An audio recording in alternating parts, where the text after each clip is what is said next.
Jansenism was a movement within the Catholic Church which began in the 17th century in Belgium and was most powerful in Holland and especially in France in the 17th and 18th century. It was certainly prevalent in the time of St. Eugene and was a religious movement in many seminaries at the time of the Mazenod. It certainly profoundly affected the thinking and often the practice and ministry of many of the French clergy at the time of the Mazenod. It was a movement that found favour mostly in smaller, exclusive groups in society and was most prevalent in the upper middle class rather than in the population at large.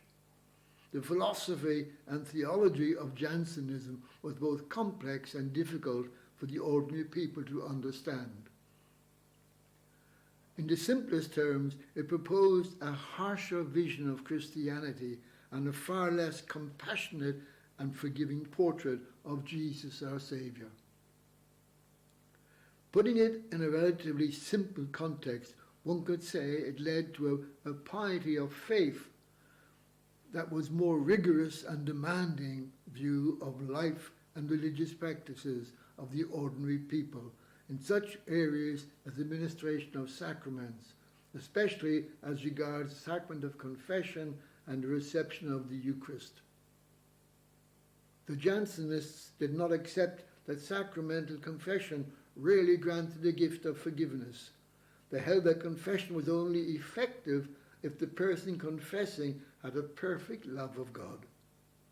Holy Communion was to be a rarity, and the recipient needed a degree of perfection that could rarely be achieved in this present life.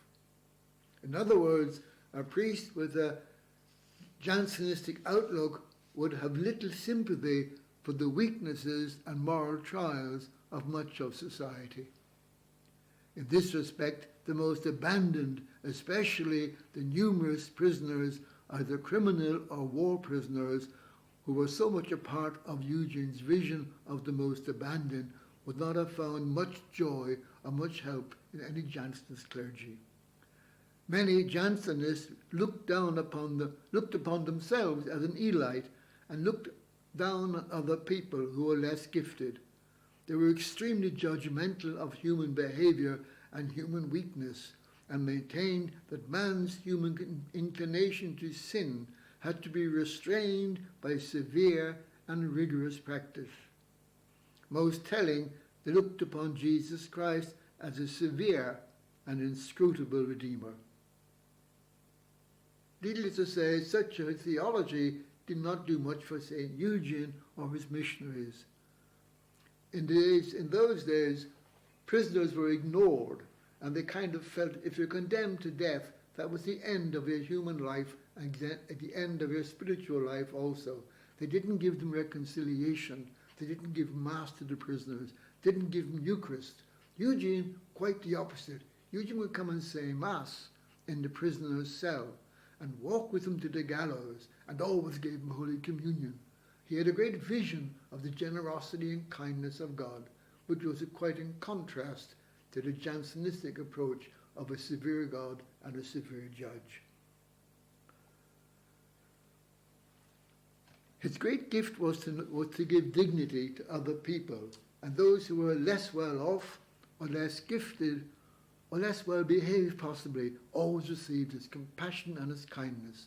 He saw himself, unlike the Jansenists, as merely a conduit for the kindness, the compassion and the forgiveness of God.